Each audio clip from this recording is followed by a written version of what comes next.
The prince had only spent one night sleeping in the woman's chambers, and the very next day, he was throwing a fit, demanding that the woman marry him at once. But the woman had no desire to give up her single life so soon, so she handed the prince a pile of coins as compensation. In an instant, the prince was so enraged he wanted to kill her on the spot. Unexpectedly, the very next second, the woman's mother was about to walk into the room to check on her. With no other choice, the woman quickly shoved the prince under the covers and yanked the bed curtains shut. But the moment her maid stepped into the room, she spotted the prince's shoes. The woman could only rush forward and kick the shoes under the bed. Even so, her mother noticed something was off from the two quilts on the woman's bed. Left with no other option, the woman lied that she was sick, finally dispelling her mother's suspicions. The moment everyone left, the prince shot up, put on the woman's shoes, and bolted out the door. The woman found this utterly hilarious. But what she didn't expect was that the prince had fallen head over heels in love with her after that night. From then on, he kept pestering her to divorce her husband and marry him instead. The woman knew full well that her husband was secretly meeting his mistress behind her back, yet she refused to get divorced, even telling the prince he could be her lover instead.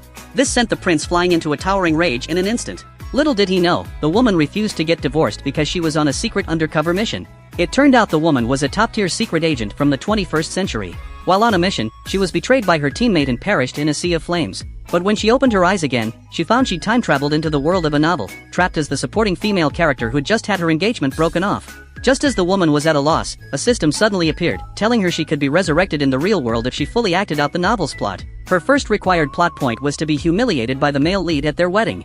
But as a hot-tempered top agent, she slapped the male lead across the face before he could even utter a word of insult. Everyone in the room was stunned speechless. The enraged male lead immediately called over the servants beside him to seize the woman. Just as she was figuring out how to escape, the noble prince arrived just in time. The woman instantly put on a pitiful act, painting herself as a poor woman abandoned by the male lead. This immediately won the sympathy of everyone present. The prince even threatened the male lead, demanding he marry the woman at once. This left the female lead, who'd been ready to marry the male lead, utterly embarrassed. But little did any of them know, marrying the woman would be the most regretful decision of their entire lives.